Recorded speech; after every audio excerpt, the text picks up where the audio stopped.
Parenting is all about relationships. If we want our children to grow up as responsible children, then as parents we need to learn how to nurture them and how to build relationships that enable them to grow and flourish. Let's look at some steps that'll help us to do that. Step 1, listen. Your child needs to feel like they've been heard. Don't always put them off. Ask them for more details. Ask them about their feelings. That goes against the grain of what we often feel like doing. But they need to be heard. The most important skill in communicating with your children is not saying the right things, but actually listening. Reflective listening keeps communication open. Reflective listening is about feeding back to children what you think they've said so that they know that they've been heard. Reflective listening is the skill of acknowledging that we understand what our child is feeling. When people feel accepted and understood, emotions cool and issues get resolved. Step 2, agree and form an alliance with your partner and child. Once your children feel they've been heard, ask them, how are we going to handle this? This is the critical question. How are we going to handle this? This approach takes out the power struggle which usually happens between parents and children. So how do we do this? Well, working together is unnatural. One of you often tends to act like a police officer and the other tries to act like a friend. Often that's the way it is with parents. The police officer tries to discipline, feels no support. The friend resents being told what to do, and the child wins. So the secret of parenting is having a united front, a we. This works when both parents have the best interests of the child at heart and in mind. And the children also understand that we're all trying to work together to do what's best for everybody. So if we're going to parent together as a we need to work as a team. Both parents need to take responsibility for raising the child. Now, that isn't always the case, but where parents are trying to work together, it really is the best thing for the child. We'll look at single parents a little bit later. Ask the child for an opinion, including him or her in the we. That will help the child develop. So that we need to hear the child's opinion as well as our opinion. So the child needs to be heard, and they need to understand that they are part of this team, that are all working to grow together and develop as responsible people. So let's look at a video clip now, which gives us a bit of an idea of how this might actually work out in practice.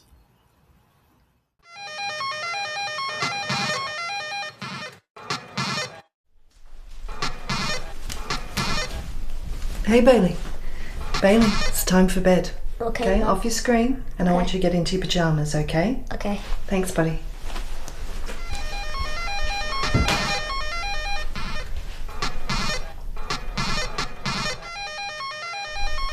Bailey, didn't I just hear your mum ask you to get ready for bed?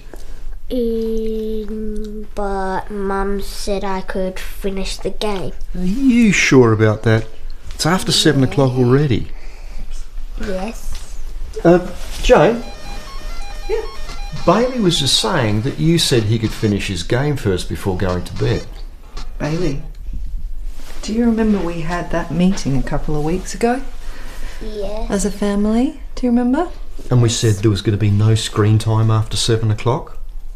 Yes. So it's time to get off your screen, okay? And get ready for bed. Okay. Okay. Come on, let's go brush your teeth. Okay, do it. I'll be in to give you a kiss goodnight soon, okay? Okay, Mum. Okay.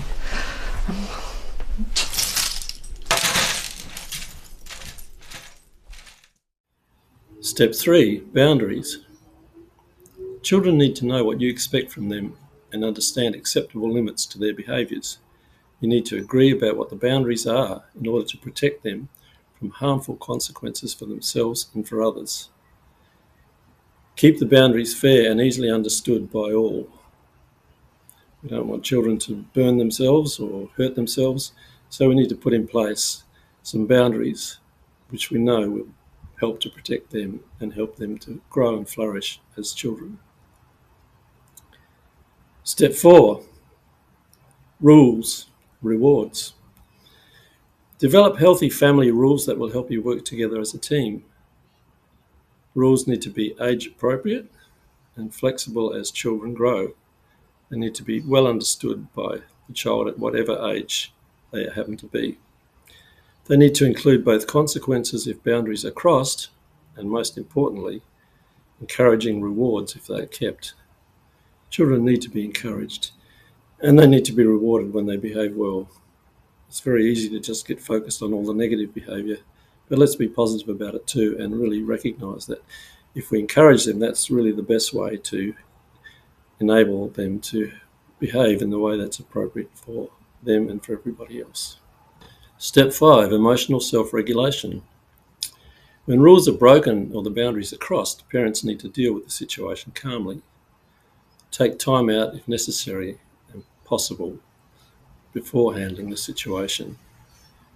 So we need to learn how to settle the emotions so that we don't allow emotions to get us carried away and behave in a way which is not going to be helpful.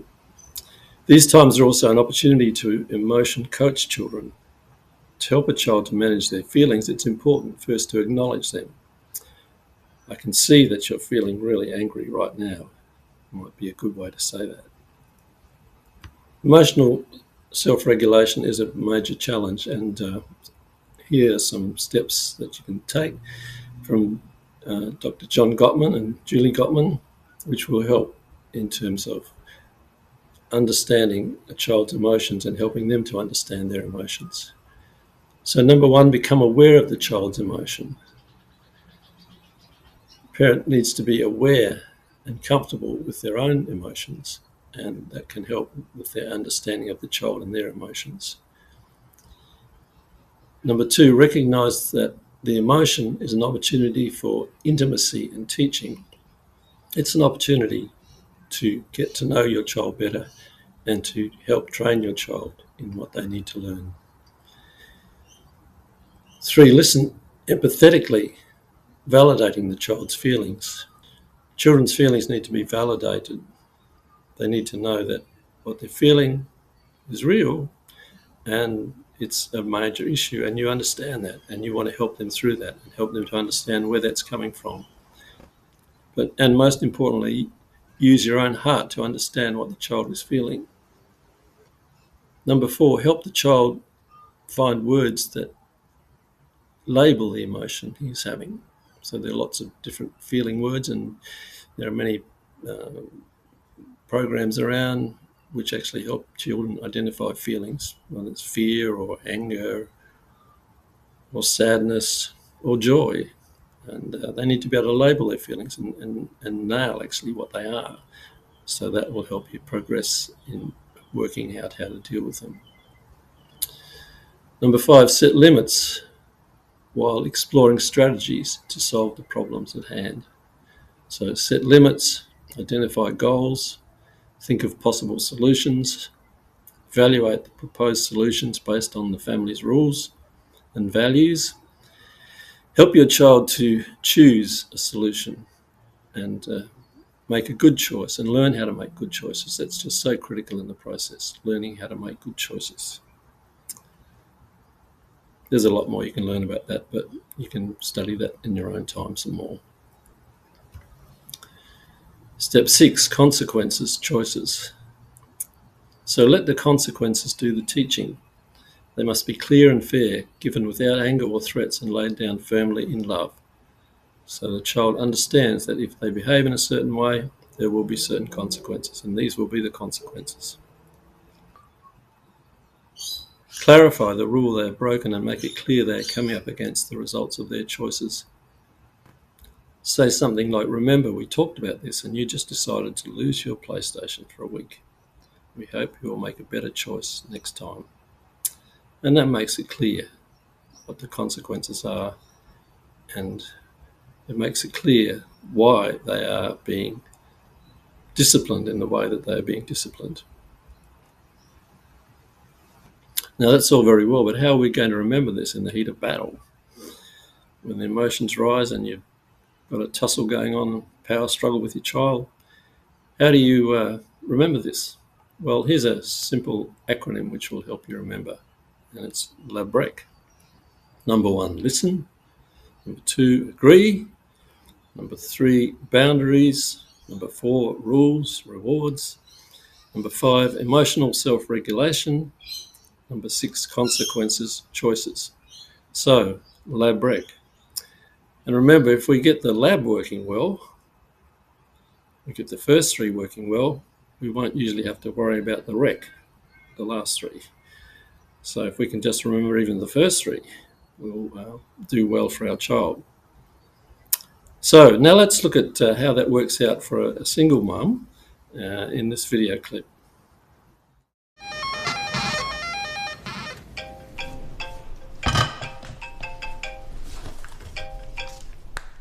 Hey? Hey, Mum, is everything okay? Yep, okay. Well, how about I drop by after work tomorrow and pick up Bailey's teddy? Yeah? Great, thank you. Hey, Mum, thanks so much for looking after Bailey. You know how much I appreciate it, don't you? Yeah, okay. Well, I'll see you tomorrow, and I love you. Okay, bye.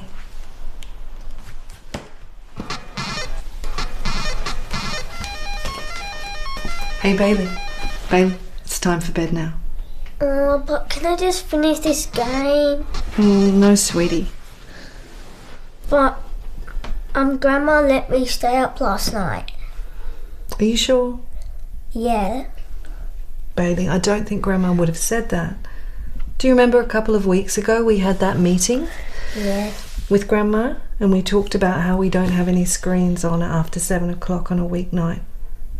Do you remember? Yeah. Yeah, so it's now time to get ready for bed. So I want you to go brush your teeth and then come back and put your jammies on, okay? Okay. Thanks, buddy.